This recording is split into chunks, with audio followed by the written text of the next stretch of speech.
미쳤어. 이게 뭐야? 2026년 1월 31일 새벽, 대한민국 투자자 커뮤니티에는 비명이 터져나왔습니다.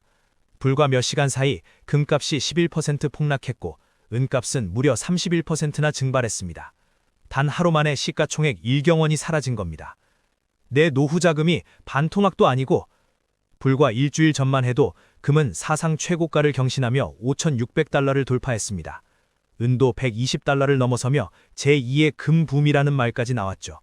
인플레이션 해지, 안전자산, 영원한 가치 보존, 그 모든 믿음이 하룻밤 사이에 무너졌습니다. 그런데 이상합니다. 전쟁도 터지지 않았고 경제 지표가 갑자기 좋아진 것도 아닙니다. 대체 무슨 일이 벌어진 걸까요?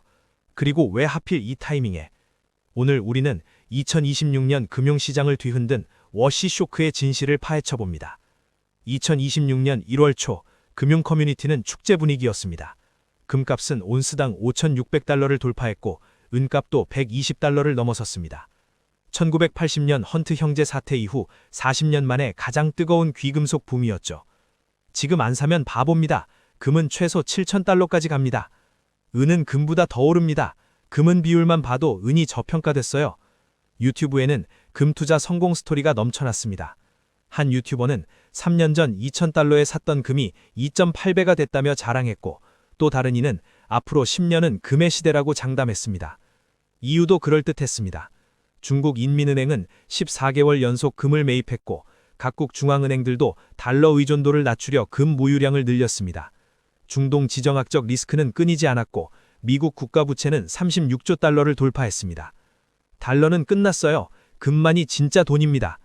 그런데 이 열기의 이면에는 누군가 조용히 빠져나가고 있었습니다. 스마트머니들은 이미 물량을 정리하기 시작했죠. 하지만 개미들은 몰랐습니다. 축제는 아직 한창인 줄로만 알았으니까요. 2026년 1월 30일 오후 2시, 미국 동부 시간. 금값이 갑자기 흔들리기 시작했습니다. 5분, 10분, 30분, 낙폭은 점점 커졌습니다. 5,600달러에서 5,400달러, 5,200달러, 그리고 장 마감 무렵에는 4,980달러까지 떨어졌습니다. 하루 만에 11% 폭락. 하지만 진짜 충격은 은에서 터졌습니다. 은값은 단 하루 만에 120달러에서 82달러로 31%나 급락했습니다. 2008년 금융위기 때도 보지 못한 낙폭이었죠. 이게 뭔 일이야? 전쟁이라도 터진 거야? 아니, 오히려 평화로워졌는데? 투자자들은 혼란에 빠졌습니다. 뉴스를 찾아봐도 특별한 이유가 없었습니다. 전쟁도, 테러도, 천재지변도 없었죠. 그런데 왜? 커뮤니티는 아비규환이었습니다. 손절할까요? 더 떨어질까요? 이거 반등하는 거 맞죠? 절박한 질문들이 쏟아졌습니다. 한 투자자는 이렇게 썼습니다. 5,500달러에 레버리지 2배로 샀습니다. 지금 청산 직전입니다. 노후 자금 3억이 1억도 안 남았어요. 누가 좀 설명해 주세요. 제발. 그날 밤 전 세계 금은 투자자들은 잠을 이루지 못했습니다. 도대체 무슨 일이 벌어진 걸까요? 그리고 더 중요한 질문. 이것은 시작일까요? 끝일까요? 폭락 다음 날 아침, 블룸버그 속보가 떴습니다. 트럼프, 차기 연준 의장으로 케빈 워시 지명. 시장은 즉각 반응했습니다. 달러는 급등했고 금은 또다시 200달러 넘게 밀렸습니다. 도대체 케빈 워시가 누구길래 이런 충격을 준 걸까요? 케빈 워시, 2006년부터 2011년까지 연준 이사를 지낸 인물입니다. 그는 제롬 파월보다 훨씬 더 강력한 매파로 알려져 있습니다. 그의 철학은 명확합니다. 중앙은행의 가장 중요한 임무는 물가 안정이다. 인플레이션은 반드시 잡아야 한다. 설령 그것이 경기 침체를 유발하더라도. 2008년 금융위기 당시 워시는 연준 내에서 가장 강력하게 양적 완화를 반대한 인물 중 하나였습니다. 그는 돈을 풀면 당장은 경기가 살아나는 것처럼 보이지만 결국 더 큰 거품을 만들 뿐이라고 주장했죠. 2023년 한 강연에서 그는 이렇게 말했습니다. 지난 15년간 연준이 찍어낸 돈이 자산 버블을 만들었습니다. 금값이 치솟은 것도 결국 달러 가치 하락 때문입니다. 이제 이 모든 것을 바로잡을 때입니다. 월스트리트는 긴장했습니다. 워시가 연준 의장이 되면 금리는 더 오르고 양적 긴축은 더 강화될 것이 뻔했으니까요. 그리고 금? 이자도 없고 배당도 없는 금은 고금리 시대에 가장 먼저 버려지는 자산입니다. 워시 지명 소식이 나온 직후 달러 인덱스는 108을 돌파했습니다. 2022년 이후 최고치였죠. 왜 달러가 오르면 금이 떨어질까요? 이유는 간단합니다. 금은 달러의 대체제이기 때문입니다. 사람들이 달러를 믿지 못할 때 금을 삽니다. 그런데 만약 달러가 다시 강해지고 금리까지 높아진다면? 예를 들어 볼까요? 지금 당신에게 1억 원이 있습니다. 선택지는 두 가지. A. 금을 사면 이자 0%, 보관료 발생, 가격 변동 리스크. B. 미국 국채를 사면 연 5.5% 확정 이자, 안전한 달러 표시 자산. 당신이라면 어느 쪽을 선택하겠습니까? 대부분의 투자자들은 B를 선택합니다. 이것이 바로 기회비용, opportunity cost입니다. 2000년대 초반 금리가 1% 수준일 때는 금이 매력적이었습니다. 하지만 지금처럼 금리가 5%를 넘어서면 금은 돈을 묶어두기만 하는 죽은 자산이 됩니다. 월스트리트의 한 펀드 매니저는 이렇게 말했습니다. 워시가 의장이 되면 금리는 최소 6%까지 갈 겁니다. 그때도 금을 들고 있을 바보가 어디 있겠어요. 지금 당장 팔아야죠. 실제로 대형 헤지펀드들은 금 포지션을 대거 청산하기 시작했습니다. 블룸버그 데이터에 따르면 1월 30일 하루 동안 SPDR 골드 트러스트 GLD ETF에서만 23톤의 금이 유출됐습니다. 안전자산? 그건 옛말입니다. 고금리 시대에 금은 가장 위험한 자산이 됩니다. 그런데 금보다 더 충격적인 것은 은의 폭락이었습니다. 단 하루 만에 31%. 왜 은은 금보다 훨씬 더 큰 폭으로 떨어진 걸까요? 범인은 중국이었습니다. 정확히는 중국 개미들의 B2 투자였죠. 중국에서는 2025년 하반기부터 은 투자 열풍이 불었습니다. 고어진인, 국가금은이라는 플랫폼을 통해 누구나 쉽게 은에 투자할 수 있었는데 문제는 이 플랫폼이 최대 10배 레버리지를 제공했다는 겁니다. 레버리지가 뭔지 모르는 분들을 위해 설명하겠습니다. 당신이 1,000만 원을 가지고 있습니다. 10배 레버리지를 쓰면 1억 원어치를 살 수 있습니다. 만약 은값이 10% 오르면 당신은 1,000만 원이 아니라 2,000만 원을 법니다. 100% 수익이죠. 하지만 반대로 10% 떨어지면 당신의 1,000만 원은 0원이 됩니다. 아니, 더 떨어지면 빚까지 집니다. 1월 30일, 은값이 10% 떨어지자 중국 플랫폼들은 일제히 마진콜을 날렸습니다. 추가 증거금을 입금하시오. 안 하면 강제 청산합니다. 문제는 대부분의 투자자들이 추가 돈이 없었다는 겁니다. 결과는 자동 매도. 수만 명이 동시에 은을 팔아치우자 가격은 폭포수처럼 떨어졌습니다. 이것을 청산 연쇄 반응이라고 부릅니다. 가격 하락, 강제 매도, 가격 추가 하락, 더 많은 강제 매도. 악순환의 고리가 시작된 겁니다. 한 중국 투자자는 웨이보, 중국판 트위터에 이렇게 썼습니다. 100위안으로 시작해서 10,000위안을 만들었습니다. 그런데 하루 만에 다시 0위안이 됐습니다. 레버리지는 천사인 줄 알았는데 악마였습니다. 욕심이 만든 거품.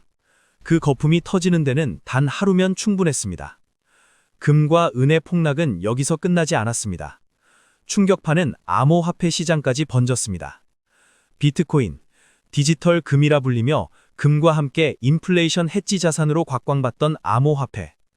그런데 1월 30일 비트코인도 12% 폭락하며 8만 달러 선이 무너졌습니다. 비트코인은 금과 상관없다고 했잖아. 디지털 금이라며 왜 밭이 떨어지는 거야?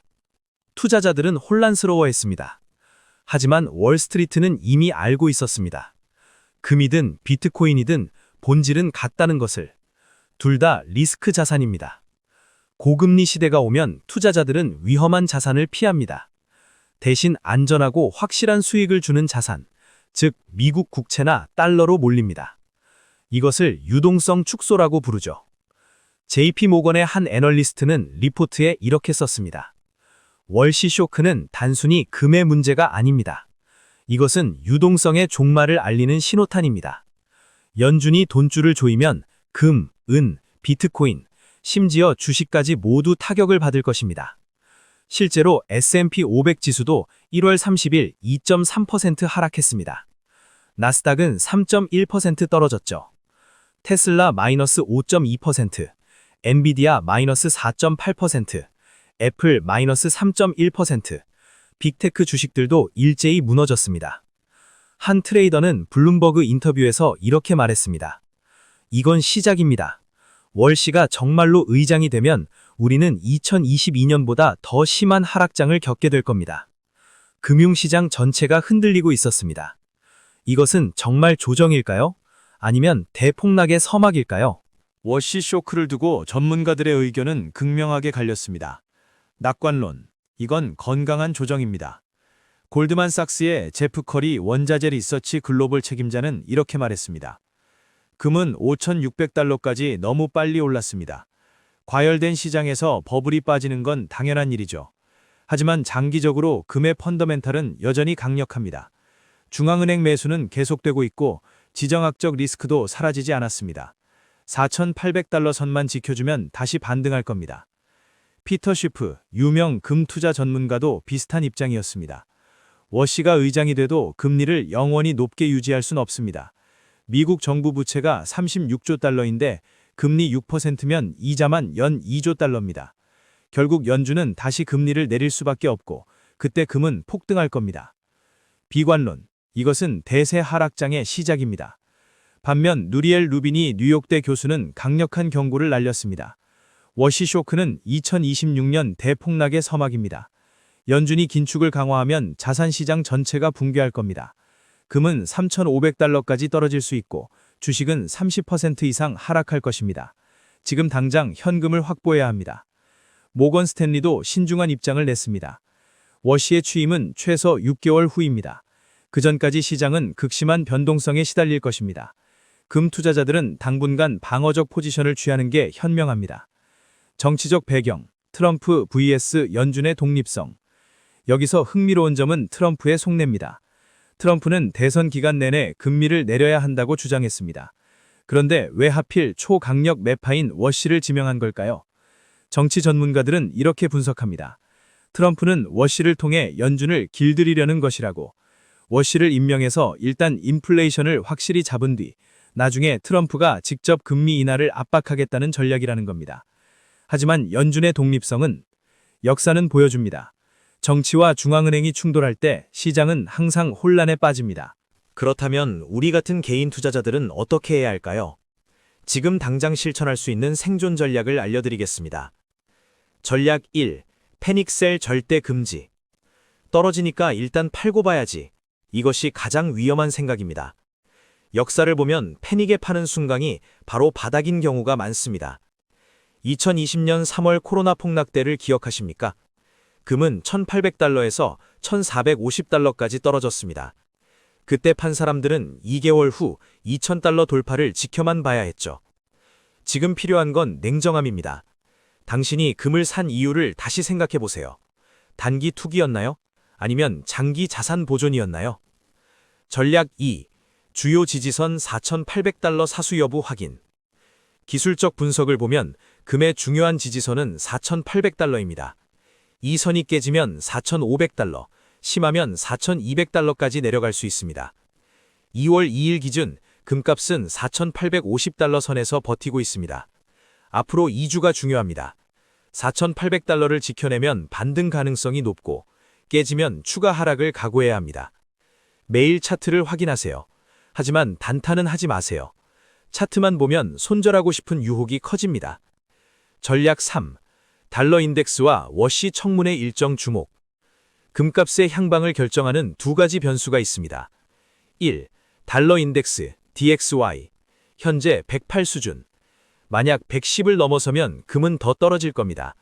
반대로 105 아래로 내려오면 금은 반등할 가능성이 높습니다. 워시 상원 청문회 2월 중순으로 예정돼 있습니다. 청문회에서 워시가 어떤 발언을 하느냐에 따라 시장 방향이 결정됩니다. 만약 금리는 당분간 높게 유지한다고 하면 금은 더 떨어질 겁니다. 전략 4. 레버리지는 절대 금지. 이번 사태의 최대 피해자는 레버리지를 쓴 사람들입니다. 중국 투자자들처럼 10배 레버리지를 쓰면 10% 하락만으로도 전 재산을 잃습니다. 금은 변동성이 큽니다. 특히 지금 같은 시기에는 더욱 그렇죠. 레버리지 없이 현물로만 투자하세요. 잠을 잘 수 있습니다. 전략 5. 분산 투자의 중요성. 계란을 한 바구니에 담지 마라. 투자의 기본입니다. 금이 전 재산의 100%를 차지한다면 지금 같은 폭락장에서 멘탈이 무너집니다. 추천 포트폴리오. 금 30%, 달러 국채 40%, 주식 20%, 현금 10%. 이렇게 하면 금이 떨어져도 달러와 국채가 방어해주고 반대로 금이 오르면 수익을 낼 수 있습니다. 마지막 조언, 역사를 믿으세요. 금은 5,000년 역사를 가진 자산입니다. 1980년 헌트 형제 사태 때도 폭락했지만 결국 다시 올랐습니다. 2008년 금융위기 때도 2013년 테이퍼 텐트럼 때도 마찬가지였죠. 단기적으로는 워시 쇼크가 시장을 흔들 겁니다. 하지만 장기적으로 금은 여전히 유효한 자산입니다. 중요한 건 당신의 투자 목표와 기간입니다. 단타를 노리는 게 아니라면 지금은 인내의 시간입니다. 폭풍은 지나갑니다. 문제는 그 폭풍 속에서 당신이 배를 버릴 것이냐, 잡고 버틸 것이냐입니다. 2026년 2월 2일 현재 금값은 4,850달러 선에서 버티고 있습니다. 앞으로 어떻게 될까요? 아무도 모릅니다. 하지만 한 가지는 확실합니다. 시장은 항상 과잉 반응합니다. 너무 오를 때도, 너무 떨어질 때도. 중요한 건 흔들리지 않는 원칙입니다. 워렌 버핏은 이렇게 말했습니다. 다른 사람들이 탐욕스러울 때 두려워하고, 두려워할 때 탐욕스러워져라.